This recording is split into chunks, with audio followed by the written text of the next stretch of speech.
Hello to all the lovely, peaceful people.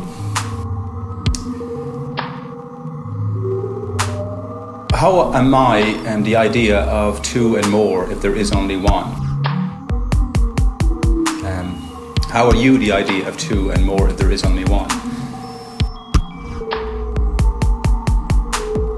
We all believe there's some kind of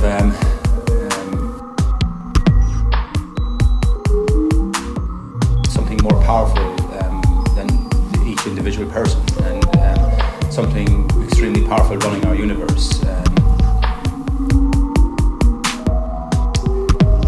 I don't mean running it in terms of like the way a hierarchy runs the peasants. I mean a running order. I believe God to be a running order.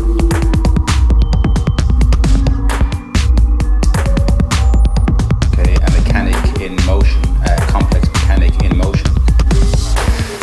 A complex mechanic in motion.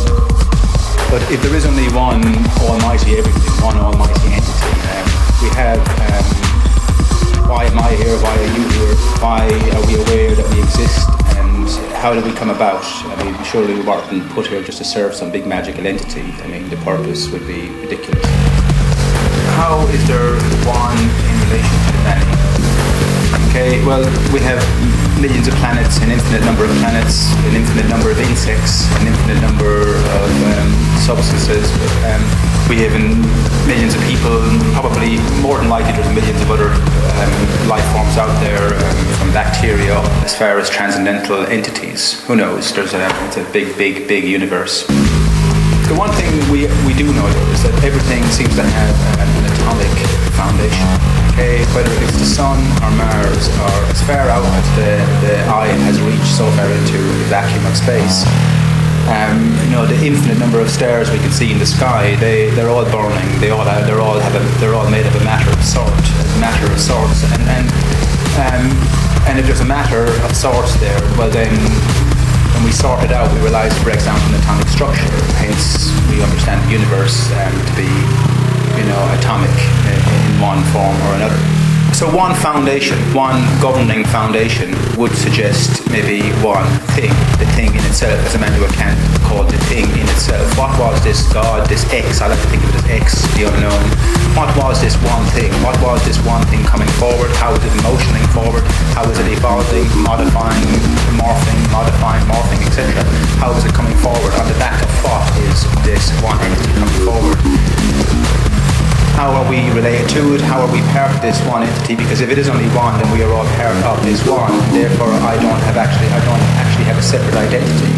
If I have a separate identity, then we are at least two. Okay, and I'm not God anymore. You are, so we're mere mortals. How are we related to this thing, and how are we not ourselves? Let me look at just two total pictures, okay, just to give you an idea of a total complex whole, okay? God, X, like I said, X.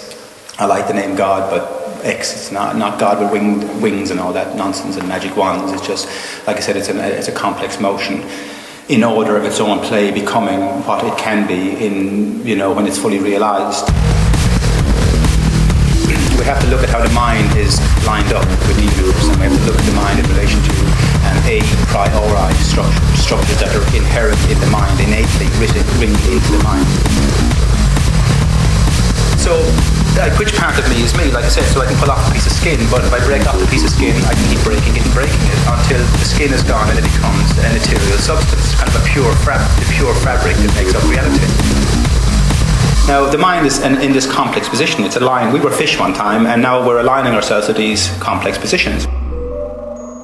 Okay, so which piece of peace makes up me? And because I can't find myself in body, okay, it's temporary resonance, all I'm left with is the idea of pure mind, okay, because the mind, like I said, can extend, and still the mind still exists without the body, because the mind can hold itself. It's stuck resonating and thriving in the body at the moment and running its patterns through neurological processes that run through the spongy thing we call the brain from the quantum level, but the mind can't take itself out of the picture, but it can take the body out of the picture.